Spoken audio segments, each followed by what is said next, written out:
हमारी बात आपसे प्रार्थना पूरी मीडिया से।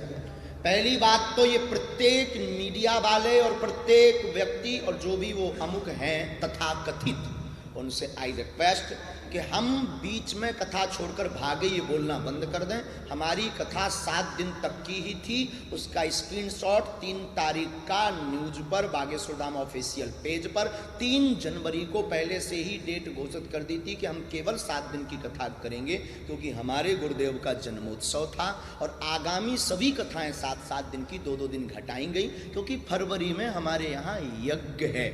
दूसरी बात, हमने 2 दिन का दिव्य दरबार लगाया, तब वो क्यों नहीं आए।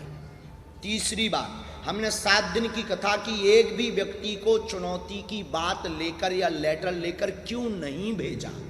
इसका मतलब वह भगोड़ा और वह छोटी मानसिकता के लोग हैं। आने के बाद तो कोई भी भौंक सकता। अब यहाँ पर पहले 9 दिन की कथा थी, 25 तारीख तक, यहाँ भी बता देते हैं 23 तारीख तक है। अब हम 23 को चले जाएं, फिर आप 24 को कहो कि हमने चुनौती दी इसीलिए पंडाल छोड़कर बागेश्वर सरकार भाग गए ठटरी के बरे। पहली बात क्लियर।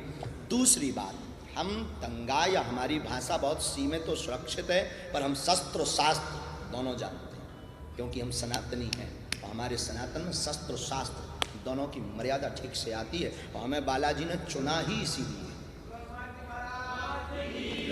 दूसरी बात, 2 दिन का दरबार लगा, आप आए नहीं, आपने कोई हमारे पास जानकारी नहीं भेजी, आने के बाद आपने भेजा। दूसरी बात, हमारे बागेश्वर बालाजी के दरबार में न बुलावा है, न दावा है, न दक्षिणा है, फिर बवाल क्यों?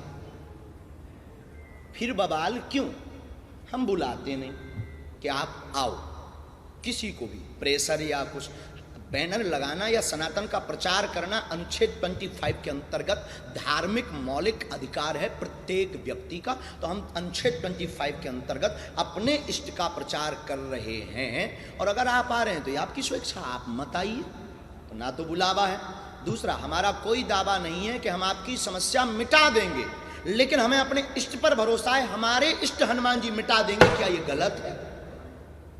हम आपसे पूछते हैं, भारत के लोगों से पूछते हैं, और मीडिया में जरूर चलाइएगा, तो मैं सौगंध है सनातन धर्म की। जिन्होंने ये चुनौती दी उनको भी प्रार्थना है आप हमारी बात को बहुत गंभीरता से सुनो। तो दूसरी बात, ना दावा ना बुलावा। तीसरी बात, हम अंधविश्वास कब फैला रहे? जब दक्षिणा ही नहीं लेते तो अंधविश्वास कैसा?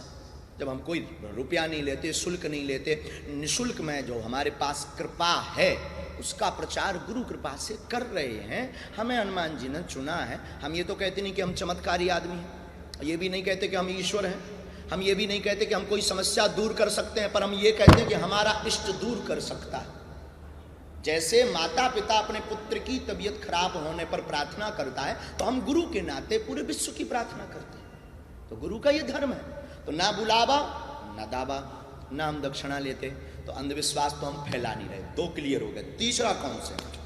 क्या हनुमान जी को मानना, हनुमान जी की बात को फैलाना, हनुमान चालीसा का उपाय बताना भारत देश में अंधश्रद्धा है? बोलिए बोलिए बोलिए। नहीं है? तो फिर आप हमारे ऊपर जो आपने कहा कि हम FIR करें, किस स्तर से करेंगे, किस उद्देश्य से करेंगे? हम भी कानून के अंतर्गत हैं, हमारे पूर्वजों ने स्वीकार किया है संविधान, हम सहर्ष उस संविधान के अंतर्गत ही चलेंगे ऑल लाइफ। तो हनुमान जी की पूजा करना अगर अंधश्रद्धा है तो भारत के जितने भी हनुमान भक्त हैं सब पर FIR होनी चाहिए, और सब अंधविश्वासी है। फिर 2 किलो वो तुम्हारा थोबड़ा कैसे लाल करेंगे हनुमान भक्त?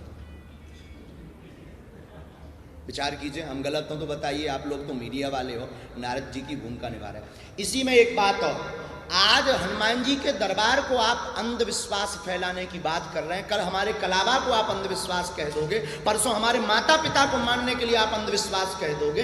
ये सोची समझी साजिशें हैं सनातन धर्म को टारगेट करने की। हम हिंदुओं को जगना होगा और इनकी ठटरी बारनी होगी।